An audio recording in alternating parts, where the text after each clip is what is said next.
నమస్తే. Shaft Academy of Media Arts cinematography కోర్స్కి స్వాగతం. నేను డాక్టర్ చిలకమరి నటరాజ్. ఈ సినిమాటోగ్రఫీ కోర్స్లో మనం డిఫరెంట్ సబ్జెక్ట్స్ని ఒక్కొక్క మాడ్యూల్లో ఎలాబొరేటెడ్గా డిస్కస్ చేసుకుంటూ వస్తున్నాం. ఒక దాంట్లో అసలు ఇంట్రడక్షన్ టు సినిమాటోగ్రఫీ గురించి డిస్కస్ చేసుకున్నాం. ఒక దాంట్లో అసలు సినిమాటిక్ టెక్నిక్ అంటే ఏంటి, ఆ సినిమాటిక్ టెక్నిక్ వల్ల అసలు సినిమాటోగ్రఫీ ఎలా డెవలప్ అవుతూ వచ్చింది అనేది మాట్లాడుకున్నాం. తర్వాత అసలు సినిమాటోగ్రాఫర్ అంటే ఎవరు, అతని డ్యూటీస్ అండ్ రెస్పాన్సిబిలిటీ ఏంటి, ఇట్లా డిస్కస్ చేసుకుంటూ వస్తున్నాం. ఇప్పుడు ఈ మాడ్యూల్లో మనం అసలు ప్రీ ప్రొడక్షన్ స్టేజ్లో సినిమాటోగ్రాఫర్కి ఏం వర్క్ ఉంటుంది, డైరెక్షన్ డిపార్ట్మెంట్ వాళ్ళతోటి మిగతా వర్క్స్ చేసే ప్రాసెస్లో ఒక సినిమాటోగ్రాఫర్ ప్రీ ప్రొడక్షన్ స్టేజ్లో ఏమేం వర్క్స్ చేయాలి, అతను ఆ ప్రీ ప్రొడక్షన్ వర్క్లో తన ఇన్వాల్వ్మెంట్ ఎంతవరకు ఉంటుంది, ఏమేమి ప్లాన్ చేసుకుంటే ప్రొడక్షన్ ప్రాసెస్కి పర్ఫెక్ట్గా వెళ్తుంది అనే వాటి గురించి మనం ఈ మాడ్యూల్లో డిస్కస్ చేయడానికి ట్రై చేద్దాం. కొన్ని చోట్ల ఇక్కడ ఇంత అవసరం పర్లేదు, ఇంకో 100 అయినా పర్లా, కానీ ఇక్కడ ఇది అవసరం, రిక్వైర్డ్. ఇది హనుమాన్ సక్సెస్కి బ్యాక్లో ఉండే ఇంకో గొప్ప రీజన్. ఎందుకంటే సినిమాలో మనకి క్లియర్గా కనబడుతుంది, ఇక్కడ అవసరం లేదు అనుకున్న చోట ఒక పైసా కూడా పెట్టలా వాళ్ళు. ఇక్కడ అవసరం అనుకున్న చోట 100, 200, 300 పర్లేదు. కానీ ఇవాళ నిజంగా చెప్పాలంటే పాన్ ఇండియా లెవెల్లో ఒక చిన్న సినిమా, ఒక సంక్రాంతి రేసులో 3 పెద్ద సినిమాల మధ్యలో ఒక చిన్న సినిమా పోటీలోకి వెళ్ళి 3 పెద్ద సినిమాల్ని పక్కకు జరిపి లిటరల్గా ముందుకు వెళ్ళిపోయింది. మనం ఎంత సరే, మహేష్ బాబు గారంటే మనకు అభిమానం, వెంకటేష్ గారంటే మనకు అభిమానం, నాగార్జున గారంటే మనకు అభిమానం ఓకే. కానీ ఫ్యాక్ట్స్ మాట్లాడుకుంటే ఈ 3 సినిమాల కంటే కూడా హనుమాన్ సినిమాకి పాజిటివ్ టాక్ పబ్లిక్లో ఎక్కువ వచ్చింది. ఎందుకు వచ్చింది? దేవుడి సినిమా కదండి వస్తుంది కాదు, ఆంజనేయుడి సినిమా అండి ఎవరైనా చూస్తారు కాదు. ఆ సినిమా వెనక ఇప్పుడు నేను చెప్తున్న ఏవైతే ఎలిమెంట్స్ వాళ్ళు ప్రతి సెకండు ప్రతి ఫ్రేము కష్టపడి చేశారో ఆ కష్టం కనబడుతుంది. ఏ ఫ్రేమ్లో కూడా దర్శకుడు, రచయిత, నటుడు, నిర్మాత వీళ్ళ నిర్లక్ష్యం కనబడట్లా. మిగతా 3 సినిమాలలో కొన్ని చోట్ల మనకు ఆ నిర్లక్ష్యాలు కనబడుతున్నాయి. ఈ 4 సినిమాల గురించి కావాలనుకుంటే ఒక మొత్తం ఎపిసోడ్ కంపారిజన్తో మనం డైరెక్షన్కు సంబంధించినప్పుడు డిస్కస్ చేసుకున్నప్పుడు చేసుకుందాం. ఈ సినిమాలో ఏం లోపాలు ఉన్నాయి, ఈ సినిమాలో ఏం లోపాలు ఉన్నాయి, ఈ సినిమాలో ఏం లోపాలు ఉన్నాయి, ఈ సినిమాలో ఏం లోపాలు ఉన్నాయి, ఈ సినిమాలో అడ్వాంటేజెస్ అంటే, ఈ సినిమాలో అట్లా 4 సినిమాలని కంపేర్ చేసుకుంటూ మనం ఈ సంక్రాంతి స్పెషల్ ఒక ఇది కావాలనుకుంటే మీకు డైరెక్షన్ కోర్సులో ఒక ఎపిసోడ్ని మనం ప్లాన్ చేసుకుందాం. కానీ మనం అక్కడ సినిమా చూసినప్పుడు 4 సినిమాలు చూసినప్పుడు ప్రతి సినిమాలో ఒక డైరెక్టర్, ఒక ప్రొడ్యూసర్, ఒక యాక్టర్, ఒక రైటర్ వీళ్ళందరి కంట్రిబ్యూషన్లో సిన్సియారిటీ, ఎమోషను ఇవి ఎక్కడైతే యాడ్ అవుతాయో అక్కడ సినిమా ప్రేక్షకులకి ఎక్కువ రీచ్ అయ్యే అవకాశం ఉంటుంది. అది మనం డిస్కస్ చేసుకునేది. సో సినిమాటోగ్రఫర్తో కూర్చుంటాం. మన బడ్జెట్ ఎంత, ఫిక్స్డ్ బడ్జెటా, వేరియబుల్ బడ్జెటా? ఇఫ్ ఫిక్స్డ్ బడ్జెట్ సినిమాటోగ్రఫీకి ఈ సినిమాలో మనం కేటాయిస్తున్న నిధులు ఎన్ని, డబ్బులు ఎన్ని పెట్టదలుచుకున్నాము, సినిమా బడ్జెటే 50 లక్షలండి అన్నాం అనుకో, సినిమాటోగ్రఫీకి ఎంత ఇస్తారు? 15 నుంచి 20 లక్షలు కేటాయించవచ్చు, అంతకంటే ఎక్కువ కేటాయించలేరు. ఎందుకని? ఆర్టిస్టులకు పే చేయాలి, టెక్నీషియన్స్కి పే చేయాలి, ప్రొడక్షన్కి ఖర్చులు పెట్టుకోవాలి, మిగతా అన్నిటితో పాటు సినిమాటోగ్రఫీ ఒక డిపార్ట్మెంటు. కానీ ఇంపార్టెంట్ డిపార్ట్మెంట్ కాబట్టి దానికి మనం ఎంత నిధుల్ని కేటాయించగలిగితే, గుర్తుపెట్టుకోండి, సినిమాటోగ్రఫీ డిపార్ట్మెంట్కి మనం ఎంత, ఏ డిపార్ట్మెంట్ అయినా రిక్వైర్మెంట్ని బట్టి మనం ఇంతకుముందు మాట్లాడుకున్నట్టు ఏది అవసరం లేదు అనే ప్రాసెస్లో వెళ్తే మనకి అంతవరకు నిధుల్ని కేటాయించుకుంటే తప్పలేదు. అయితే ఇక్కడ మనం ఫస్ట్ అసలు సినిమాటోగ్రాఫర్తో డిస్కస్ చేసుకోవాల్సిన మేజర్ పాయింట్ ఏంటంటే, చాలామంది 12Kలో చేద్దామండి, 8Kలో చేద్దామండి, 6Kలో చేద్దామండి అని మొదలెడతారు డైరెక్టర్స్. మనకు తెలియాల్సిన మేజర్ పాయింట్ ఏంటంటే, సినిమా థియేటర్లోకి వెళ్ళిన తర్వాత ప్రొజెక్షన్ ఏది. ఇప్పుడు maximum 90% of the theatres 2K resolution. మనం 12Kలో చేసినా మళ్ళీ దాన్ని ఏం చేస్తాము, రివర్స్ 2Kలోకి చేస్తాము. మరి 12Kలో అవసరమా? అవసరం లేదు కదా అనిపిస్తుంది కొన్నిసార్లు. ఆ హ్యూజ్నెస్లో తీసుకున్న వాటిని కంప్రెస్ చేస్తే ప్రాబ్లం లేదు. కానీ 2Kలో చేసి దాన్ని నేను 1Kలో చేసి దాన్ని 2Kలోకి బ్లో చేయాలనో, లేకపోతే 2Kలో చేసి దాన్ని మంచి క్వాలిటీలో తీసుకురావాలంటేనో ఇబ్బంది అయ్యే అవకాశాలు ఉంటాయి. అందుకని 12Kలో చేయొచ్చు, 8Kలో చేయొచ్చు, 6Kలో చేయొచ్చు, 2Kలో కూడా చేయొచ్చు. మనం అనుకున్న బడ్జెట్లో మనం ఎంతలో చేయగలం రెజల్యూషన్లో, దానికోసం ఏ కెమెరాస్ వాడాలి, నాకుండే డెప్త్ ఎక్కడుంది, డెప్త్ ఎక్కువ ఉండే సీన్స్ ఏమున్నాయి, వాటిని బట్టి మనం ఏ కెమెరా వాడాలి, రెడ్ కెమెరా వాడతామా, యారీ వాడతామా, తర్వాత బ్లాక్ మ్యాజిక్ వాడతామా, దాంట్లో కూడా మళ్ళీ ఏ రేంజ్కి వెళ్ళి వాడాలి, కావలసిన యాక్సెసరీ ఏంటి, ఎన్ని రోజులు షూటింగ్ చేస్తాము, దానికి లైటింగ్ స్కీమ్స్ ఏంటి, లైటింగ్ ప్యాటర్న్స్ ఏంటి. చాలామందికి లైటింగ్ స్కీమ్కి లైటింగ్ ప్యాటర్న్కి చాలా తేడాలు తెలియదు. మనం తర్వాత డిస్కస్ చేసుకుంటాం. లైటింగ్ గురించి మనకు దాదాపుగా ఒక 3 to 4 మాడ్యూల్స్ అవసరం. సినిమాటోగ్రఫీ గురించి ఒక 3 to 4 మాడ్యూల్స్ అవసరం. వీటన్నిటి గురించి మనం విడివిడిగా ఒక్కొక్క మాడ్యూల్లో మళ్ళీ డిస్కస్ చేసుకుంటాం. సో ఇక్కడ మనం సినిమాటోగ్రాఫర్తో డిస్కస్ చేసే పాయింట్ ఏంటంటే మనకున్న బడ్జెట్లో మనం ఏం తెచ్చుకోగలం, దాంట్లో అద్భుతంగా హై ఎండ్లో మనం ఏం చేసుకోగలం, నాకు కావాల్సిన కెమెరా ఏంటి, ఫార్మేట్ ఏంటి, రెజల్యూషన్ ఎంత, ఏమేమి లెన్సులు కావాలి, ఏమేమి యాక్సెసరీస్ కావాలి, డ్రోన్ షాట్స్ వాడతామా, క్రేన్ షాట్స్ వాడతామా, గింబల్ షాట్స్ వాడతామా, మామూలు ఫిక్స్డ్ షాట్స్ వాడతామా. అంటే చాలామందికి జూమ్ లెన్స్కి వేరియబుల్ లెన్స్కి తేడా తెలియదు. జూమ్ లెన్స్కి ప్రైమ్ లెన్స్కి తేడా తెలియట్లా. ప్రైమ్ లెన్స్కి వేరియబుల్ లెన్స్కి తేడా తెలియకుండా అన్నిటికీ జూమ్ లెన్సులు పెట్టేసి జూములు వాడేసి రకరకాలుగా చేయడానికి ట్రై చేస్తారు. దానికి ఉండే అడ్వాంటేజెస్ ఏంటి, దీనికి ఉండే అడ్వాంటేజెస్, దీనికి ఉండే డిసడ్వాంటేజెస్ ఏంటి, దీనికి ఉండే డిసడ్వాంటేజెస్ ఏంటి, ఇవన్నీ మనము బేసిక్స్ తెలిస్తే ఒక డైరెక్టర్గా నేను సినిమాటోగ్రాఫర్తో డిస్కస్ చేసుకునేటప్పుడు ప్రొఫెషనల్గా ఉంటుంది.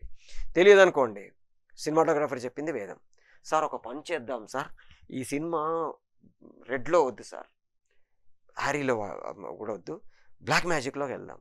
ఎందుకు బ్లాక్ మ్యాజిక్లో చెయ్యాలి, లేదు ఎందుకు రెడ్లో చెయ్యాలి, ఎందుకు యారీలో చెయ్యాలి, ఎందుకు సోనీలో చెయ్యాలి, లేకపోతే ఎందుకు క్యానన్లో చెయ్యాలి, ఎందుకు నికాన్లో చెయ్యాలి, ఇవన్నీ ఒక డైరెక్టర్గా నాకు బేసిక్స్ కొన్ని తెలియాలి. నికాన్కి క్యానన్కి తేడా తెలియకపోయినా, ఇప్పుడు సోనీకి బ్లాక్ మ్యాజిక్కి నాకు తేడా తెలియదు అనుకుందాం, సినిమాటోగ్రాఫర్ ఏది చెప్తే అది. అయితే సినిమాటోగ్రాఫర్ చెప్పిన దాంట్లో బేసిక్స్ ఏంటి, ప్రొఫెషనల్స్ ఏంటి, బేసిక్స్కి ప్రొఫెషనల్స్కి తేడా ఏంటి. బేసిక్స్ అంటే కామన్ సెన్స్ ఉండే ప్రతి వాడికి తెలియాల్సినవి బేసిక్స్. ప్రొఫెషనల్స్ అంటే ఆ ప్రొఫెషన్లో ఎవడైతే వర్క్ చేస్తున్నాడో వాడికి మాత్రమే తెలిసేవి ప్రొఫెషనల్స్. ఈ రెండిటి మధ్యలో మనం కొంత ప్రొఫెషనల్గా కొంత బేసిక్స్ తెలుసుకొని ఉంటే ప్రతి డిపార్ట్మెంట్ గురించి డైరెక్టర్గా వాళ్ళతో మనం డిస్కస్ చేసుకునే ప్రాసెస్లోనే వాళ్ళు బ్లాక్ మ్యాజిక్ అన్నారనుకోండి, అంత డెప్త్ అక్కర్లేదండి నాకు అని ఫస్ట్ నేను అన్నాను అనుకోండి, వాళ్ళకి అర్థమైపోతుంది, ఓకే వీళ్ళకి బ్లాక్ మ్యాజిక్ గురించి కొంత అవగాహన ఉంది. రెడ్కి వెళ్దామండి, రెడ్లో కూడా మళ్ళీ ఏ రెడ్లో రెడ్ పిక్ రెడ్ ఇంకోట ఏంటి, సో ఆ టైప్ ఆఫ్ కెమెరా ఏంటి, దాంట్లో మనం యూజ్ చేసే లెన్సెస్ ఏంటి. నాకు ఇప్పుడు ఒక రూమ్లో తీసుకుంటూ నాకు ఒక మంచి హై స్పీడ్ టెలిఫోటో లెన్స్ కావాలండి అన్నాను అనుకోండి, ఎందుకు, ఏం చేసుకుంటా, దాని డిస్టెన్సు డెప్త్ ఎంత, ఒక 8mm లెన్స్ పెడితే ఎంత విడ్త్ డెప్త్ వస్తుంది, ఒక 15mm లెన్స్ పెడితే ఎంత డెప్త్ విడ్త్ వస్తుంది, ఒక 24mm లెన్స్ పెడితే ఎంత వస్తుంది, ఒక 35mm లెన్స్ పెడితే ఎంత వస్తుంది. ఈ కామన్ బేసిక్స్ డైరెక్టర్గా మనకు తెలిసి ఉంటే వాళ్ళతో డిస్కస్ చేసుకున్నప్పుడు ఒక పని చేద్దాం సార్, ఇదంతా ఇంటీరియరే, ఇందులో మనకి జస్ట్ ఒక 55 120 హైయెస్ట్ చాలు సార్, ఓకే అతనికి కూడా ఓకే ఈ రేంజ్ తెచ్చుకుంటే చాలు. నాకు అది తెలియదు అనుకోండి, ఇంత డిస్టెన్స్ ఉంటుంది సార్, ఈ డిస్టెన్స్లో మనం షార్ట్స్ చేస్తాము, మ్యాక్సిమం లెంత్గా ఒక 15x10 రూమ్ ఉంటుంది సార్, ఆ రూమ్లో మనం షూట్ చేస్తాం, డన్ ప్లాన్ చేసుకుంటాం. దాన్ని బట్టి తను ఏ లెన్స్ సెట్ తెచ్చుకోవాలి, జూమ్ లెన్సులు తెచ్చుకోవాలా, ప్రైమ్ లెన్సులు తెచ్చుకోవాలా, ఫిక్స్డా వేరియబులా, దాంట్లో మళ్ళీ రేంజెస్ ఏంటి తను ప్లాన్ చేసుకుంటాడు. ఫిల్టర్స్ ఏమైనా కావాలా, స్కిమ్మర్స్ కావాలా, డిమ్మర్స్ కావాలా, మన లైట్స్ ఏం కావాలి, టంగ్స్టన్స్ లేకపోతే హాలోజిన్స్ పార్లైట్ల లాంటివి కావాలా, లేకపోతే జస్ట్ మన ఫ్లోరోసెంట్ బార్స్ చాలా, ఇవన్నీ మనం వాళ్ళతో డిస్కస్ చేసుకుంటే దాన్ని బట్టి వాళ్ళు ఏం చేయాలి, ఎట్లా చేయాలో చెప్తారు, ఏం కావాలో మనం దాన్ని ప్లాన్ చేసుకుంటాం. ఎన్ని రోజులు షూటింగ్, ఫస్ట్ స్కెడ్యూల్ ఎన్ని రోజులో తెలియకుండా సినిమాటోగ్రాఫర్తో మనం డిస్కస్ చేసుకుంటే అది చాలా విచిత్రంగా ఉంటుంది. ఎందుకని ఒక రోజుకు ఒక సెటప్ యూనిట్కి ఎంత అవుతుంది, మనం ఎన్ని రోజులు షూట్ చేస్తే మన బడ్జెట్ ఎంతకు మారుతుంది. నేను 30 రోజులు అనుకున్నది 60 రోజులకు షిఫ్ట్ అయింది అనుకోండి నా స్కెడ్యూల్, టోటల్గా నా సినిమా తాలూకు బడ్జెట్ డబుల్ అయిపోయింది. కొంతమంది డైరెక్టర్స్కి వాళ్ళు హిట్ సినిమా తీసినా నెక్స్ట్ సినిమా ఛాన్సులు రాకపోవడానికి కారణం ఏంటంటే ఇదే హ్యాండ్లింగ్ ఆఫ్ ది బడ్జెట్ అంటాము. నేను చెప్పిన బడ్జెట్లో నేను సినిమాని కంప్లీట్ చేయకపోతే, ప్రొడ్యూసర్కి డబ్బులు రిటర్న్ రాకపోతే, ఇప్పుడు కొన్నిటికి లిమిట్స్ ఉంటాయి. ఇప్పుడు హీరో ఎవరు, డైరెక్టర్ ఎవరు, ప్రొడ్యూసర్ ఎవరు, బ్యానర్ ఏంటి, వీటిని బట్టి మార్కెట్ రేంజెస్ మారుతూ ఉంటాయి. చిరంజీవి గారి సినిమాకి ఇప్పుడు తేజ సజ్జ సినిమాకి మార్కెట్ ఒక రకంగా రాదు. ఎందుకు దిల్ రాజు గారు, నాగార్జున గారి సినిమా, వెంకటేష్ గారి సినిమా, తర్వాత 3 మేజర్ సినిమాలు, మహేష్ బాబు గారి సినిమా, ఈ మూడు ఉండగా హనుమాన్ రిలీజ్ అవుతుందంటే సారీ బాస్ మీకు అన్ని థియేటర్లు మేము రిలీజ్ ఇవ్వలేము అని ఎందుకు చెప్పారు? ఆ సినిమా హిట్ అవుతుందనా లేకపోతే ఫట్ అవుతుందనా కాకుండా వాళ్ళ స్టేచర్ తాలూకు మార్కెట్ రేంజెస్ని బట్టి ఇవన్నీ డెసిషన్స్. దిల్ రాజు గారు ఏదో గుడ్డెద్దు చేయబడ్డట్టు తేజ సజ్జ మీద కోపంతోనో లేకపోతే కించపరచడానికో ఆ డిస్కషన్స్ చేయలే వాళ్ళు. దానికంటే ముందు ప్రొడ్యూసర్ కౌన్సిల్లో దాదాపుగా ఒక 3-4 గంటల పాటు డిస్కస్ చేసుకొని ఏం చేద్దాం, వాళ్ళకి అన్యాయం జరగద్దు, వీళ్ళకి అన్యాయం జరగద్దు, వీళ్ళకి న్యాయం చేసిన అది కనిపించకూడదు, వివక్ష చూపించారనిపించకూడదు, ఏం చెయ్యొచ్చు. 3 రోజుల తర్వాత ఆటోమేటిక్గా ఏ సినిమా నిలబడితే ఆ సినిమా ముందుకెళ్తుంది, రెండో సినిమా పక్కకి వెళ్ళిపోతుంది, ఏదైతే నిలబడిందో ఆ సినిమా మిగతా వాటిని రీప్లేస్ చేసుకుంటూ వెళ్ళిపోద్ది, అందులో సందేహం లేదు. ఇవాళ నిజంగా చెప్పాలంటే మొత్తం తెలంగాణ, ఆంధ్ర రాష్ట్రాల్లోనే కాకుండా పాన్ ఇండియాలో కూడా మిగతా సినిమాల కంటే ఈ సినిమా తాలూకు థియేటర్లు పెంచుకుంటూ పోతున్నారు. ఎందుకు అంటే సినిమా ప్రేక్షకుల నుంచి రెస్పాన్స్ వస్తుంది కాబట్టి. ఇది స్టార్టింగ్లో మనం ఊహించలేము. ఏం చేస్తాము, మార్కెట్ స్ట్రాటజీస్ని బట్టి వాళ్ళు డిసైడ్ చేసుకోవాలి. అట్లాగే ఇప్పుడు మనం కూడా మన బడ్జెట్ ఏంటి, ఎంత పెడితే మనకు రిటర్న్స్ మనం అనుకున్న రేంజ్లోకి వస్తాయి, దానికోసం ఏ కెమెరా వాడాలి, ఏ లైట్లు వాడాలి, ఎన్ని రోజులు మనం స్కెడ్యూల్ చేసుకోవాలి, ఇవన్నీ మనం సినిమాటోగ్రాఫర్తో కూర్చొని ఒక్కొక్క దీనికి మనం పర్ఫెక్ట్గా మనం స్కెడ్యూల్ ప్లానింగ్ అనేది ఒక వండర్ఫుల్ సబ్జెక్టు. అది జనరల్గా డైరెక్టర్స్ చేసుకునేది, కానీ డైరెక్షన్ డిపార్ట్మెంట్ నేర్చుకుంటున్న మీకు అది కూడా తెలియాలి. కాబట్టి ఒకరోజు మొత్తం ఒక మాడ్యూల్ మొత్తం స్కెడ్యూల్ ప్లానింగ్ గురించి డిస్కస్ చేసుకుంటాం. కొత్త వాళ్ళతో ఎట్లా చేయాలి, సీనియర్స్తో ఎట్లా చేయాలి అనే దాని గురించి మనం డిస్కస్ చేసుకుంటాం. డైరెక్టర్గా సినిమాటోగ్రాఫరు మిగతా వాళ్ళతో డిస్కస్ చేసుకునే ముందే నాకు నా స్కెడ్యూల్ ఎన్ని రోజులు పెట్టుకోవాలి, ఏ రోజు ఏం చేసుకోవాలి, వీటన్నిటికి సంబంధించిన బేసిక్ అవగాహన ఉండాలి. ఈ అవగాహన లేకుండా నేను మొదలు పెట్టేశాను అనుకోండి, చాలా ఇబ్బంది ఏర్పడుతుంది. అందుకని సినిమాటోగ్రాఫర్తో నాకు ఎన్ని రోజులు అనుకుంటున్నా, టెంటేటివే. స్టార్టింగ్లోనే నేను పర్ఫెక్ట్గా ఈ సీన్ ఈరోజు, దాని తర్వాత ఈ షాట్ ఈరోజు అని చెప్పుకోలేకపోవచ్చు. బట్ టెంటేటివ్గా నా స్కెడ్యూల్ ఇన్ని రోజులు ఉంటుంది. 45 డేసా, 60 డేసా, 90 డేసా, 120 డేసా, 365 డేసా, ఎన్ని రోజులు నా సినిమాని నేను చేసుకోవడానికి నా దగ్గర బడ్జెట్ ఉంది, దాన్ని బట్టి నేను సినిమాటోగ్రాఫర్తో డిస్కస్ చేసుకుంటా. 45 డేస్, ఓకే. 45 డేస్ అయితే ఈ 45 డేస్లో ఏ లొకేషన్స్, మేజర్ లొకేషన్స్ ఉన్నాయి, ఆయా లొకేషన్స్లో నాకు ఏమేం కావాలి. ఇప్పుడు ఉదాహరణకు ఒక బీచ్ లాంటి ప్లేస్ అనుకోండి, నేను ఇంటీరియర్లో వాడే లైట్లు తీసుకొని పోయి పెట్టుకుంటే ఏం చేసుకుంటాం, అక్కడేం చేస్తాం.